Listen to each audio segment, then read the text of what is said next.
So hello guys, welcome to our new analysis video. और आज के लिए हम लोग एनालिसिस करने वाले हैं हमारे HDFC बैंक को, जो कि देखा जाए तो ऑलमोस्ट 10% क्रैश हो चुका था कल के दिन में। और ये कई हद तक सही बात नहीं है। बाकी मैं अपने बारे में बताऊं तो मैं एक SEBI registered mutual fund distributor हूं। और यहाँ पर जो भी आपके सामने एनालिसिस होंगे, यहाँ पर हम आपको चार्ट पैटर्न्स नहीं खोल के दिखाने वाले हैं। एज अ फंडामेंटल हम यहाँ पे एनालिसिस करेंगे और नहीं हम आपको बाय सेल करने का यहाँ पर आपको रिकमेंडेशन दे रहे हैं। हम लोग यहाँ पे डायरेक्ट HDFC बैंक के फाइनेंशियल को एनालाइज करेंगे और देखेंगे कि इसमें क्या कैसे हो सकते हैं। Let's get started. तो सबसे पहले अगर हम HDFC बैंक का मार्केट कैप देखें तो ऑलमोस्ट यहाँ पे 12 लाख करोड़ है, जो कि एशिया का ऑलमोस्ट 7th लार्जेस्ट बैंक है गाइस। ऑलमोस्ट 7 लार्जेस्ट बैंक में ही आता है हमारा HDFC बैंक। इसके बाद अगर हम स्टॉक का पी देखें जो ऑलमोस्ट 16 है, जो कि बहुत सही है भाई। स्टॉक का पी जो है, पी मतलब पी अगर आप लोग को नहीं पता तो पी का मतलब होता है प्राइस टू अर्निंग रेशियो, जो कि बहुत सही है, 16 है। उसके बाद ROCE देखे तो 7% है भाई, बहुत अच्छा है। बाकी अगर इसका करंट प्राइस देखें तो 798 रुपीज के आसपास ये स्टॉक्स हमारा ट्रेड कर रहा है। बाकी अगर जो मेन चीज होता है वो है ROE, मतलब कि रिटर्न ऑन इक्विटी। मतलब अगर 100 रुपए लगाते हो तो ये HDFC बैंक आपको कितना कमा के दे सकता है, दैट्स द मेन रीजन। तो ये ऑलमोस्ट यहाँ पे 14% है। उसके बाद अगर देखा जाए तो फेस वैल्यू वगैरह 1 रुपीज है, जो कि ऑलमोस्ट सब कुछ सही है। और इसका मैं एक चीज आपको बताना चाहता हूं, अगर आप लोग को नहीं पता है तो यहाँ पे HDFC बैंक जो है वो ऑलमोस्ट बोला जाए तो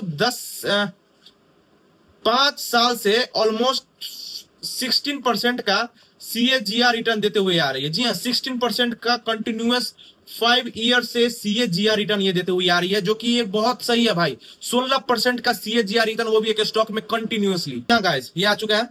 स्टॉक जो हमारा फॉल किया है वो इसलिए किया, जो हमारे हेड थे अतुनु चक्रवर्ती, वो जो थे वो कल के दिन में यहाँ पे रिटायर्ड हो चुके हैं, जो कि मतलब बहुत सालों से HDFC को संभाल के रखे थे। वो कल फाइनली यहाँ पे रिटायरमेंट ले चुके हैं।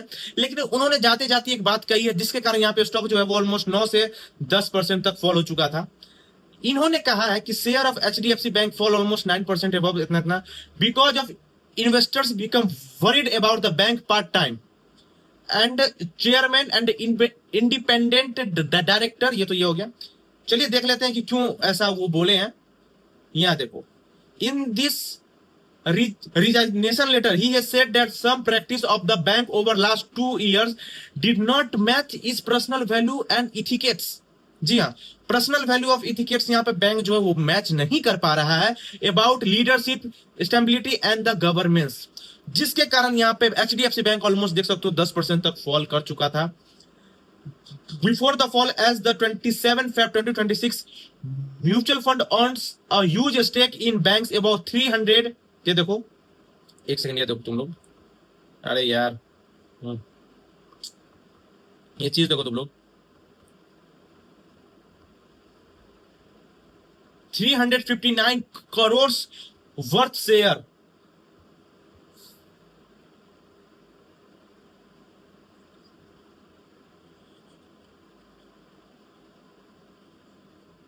ये देखो, इसके पीछे का रीजन देखो। Before the fall, as 27 Feb 2026, mutual fund on a huge stake in bank about 360 crore shares, जिसका वर्थ था 3 lakh crore rupees. Spreads many assets management company because the many investors hold the stock such news for the large market reactions, जिसके कारण यहाँ पे HDFC bank almost 9 से 10% तक यहाँ पे फॉल किया। उसके बाद अगर हम HDFC का यहाँ पे आप लोग के सामने हर चीज तो देख लिया, बाद इसको थोड़ा profit and loss statement check कर लेते हैं। अगर 2014 से अगर आप लोग देखोगे, 2014 में यहाँ पे HDFC बैंक ने रेवेन्यू किया था, वो था 42,555 करोड़ का, जो कि 2025 में हो चुका था ऑलमोस्ट 3,36,367 करोड़। मतलब ऑलमोस्ट देख सकते हो तो 9 से 10%, 9 से 10 गुना का यहाँ पे जंप है। उसके बाद इसका अगर फाइनेंशियल रिपोर्ट देखोगे तो भी सही है। प्रॉफिट बिफोर टैक्स अगर देखा जाए तो जो 2014 में था वो था आपका 13,211 करोड़, जो अभी हो चुका है ऑलमोस्ट 1 लाख करोड़। मतलब समझ सकते हो ऑलमोस्ट 10 गुना यहाँ पे प्रॉफिट बिफोर टैक्स हो चुका है। सेम एज यहाँ पे हमारा प्रॉफिट आफ्टर टैक्स भी, जो कि देख सकते हो ऑलमोस्ट 8,768 करोड़ था आपका 2014 में, जो अभी हो चुका है ऑलमोस्ट 77,430 करोड़। मतलब 80 करोड़ के आसपास ये घूम रहा है। अगर इसका क्वार्टरली रिजल्ट देखोगे तो रेवेन्यू यहाँ पर भी देख सकते हो कई हद तक दोगुना हुआ है लास्ट ये 3 साल में, अभी तो नया स्टार्ट होने वाला। उसके बाद इसमें भी अगर नेट प्रॉफिट देखोगे तो जहां पे 2022 के दिसंबर में 12,000 करोड़ था, वो 2025 के दिसंबर में ऑलमोस्ट 20,000 करोड़ हो चुका है। यहाँ पर भी ऑलमोस्ट यहाँ पे 10x का जंप है। इसके बाद अगर हम लोग इसका बैलेंस शीट्स देखें, जो कि बहुत मेजर थिंग होती है, बहुत इंपॉर्टेंट थिंग होती है बोल सकते हो, जब भी आप किसी भी कंपनी का एनालिसिस करते हो उसमें, तो यहाँ पे इक्विटी कैपिटल देख सकते हो जो कि 506 था, जो कि अब ऑलमोस्ट हो चुका है 1536। Total activities, total assets are same, कुछ वैसा है नहीं, एसेट्स में भी यहाँ पे इंक्रीजमेंट है। उसके बाद लिटिज ठीक है, इन्वेस्टमेंट भी यहाँ पे इंक्रीज हुआ है। अब आ जाओ कैश फ्लो, जो कि कोई भी कंपनी का एक तरह से बोल सकते हो पिलर होता है। सपोज करो आपने कोई एक रेस्टोरेंट स्टार्ट किया, ठीक है, आपके पास सपोज करो 2 करोड़ रुपीज है, तो आप सोचोगे कि 2 करोड़ के अगर हम रेस्टोरेंट ओपन कर दे तो आप कहीं ना कहीं रोड पे आ जाओगे, क्योंकि जब आपके पास 2 करोड़ हो ना, तब आपको ऑलमोस्ट 75 लाख से लेके 1 करोड़ के बीच में ही अपना रेस्टोरेंट ओपन करना चाहिए।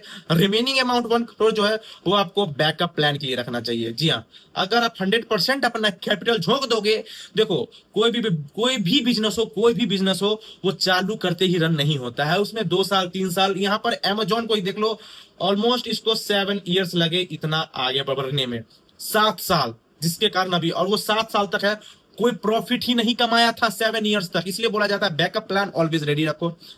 इसके बाद देखो आप कहां से कहां भटके, तो चलो एचडीएफसी बैंक के वापस से हम लोग कैश फ्लो पे आ जाते हैं।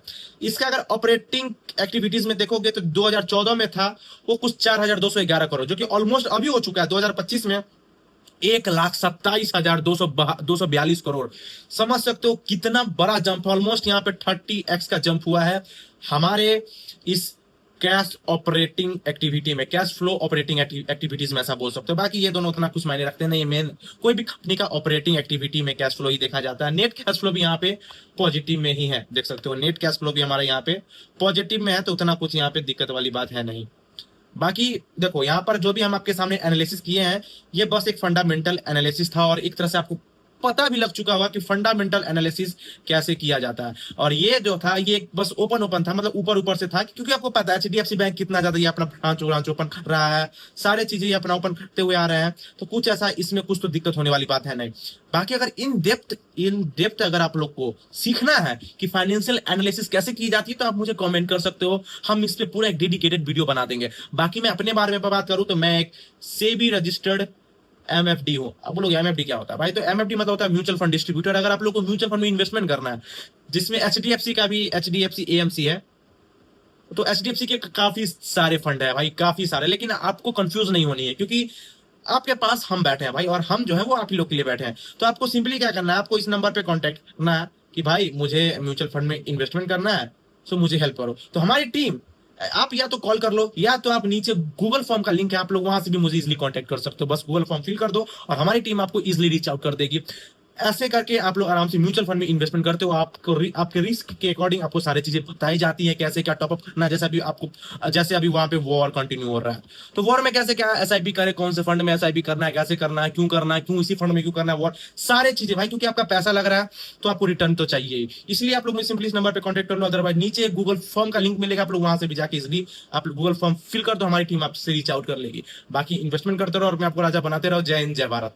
और अच्छा लगा तो लाइक कर देना यार।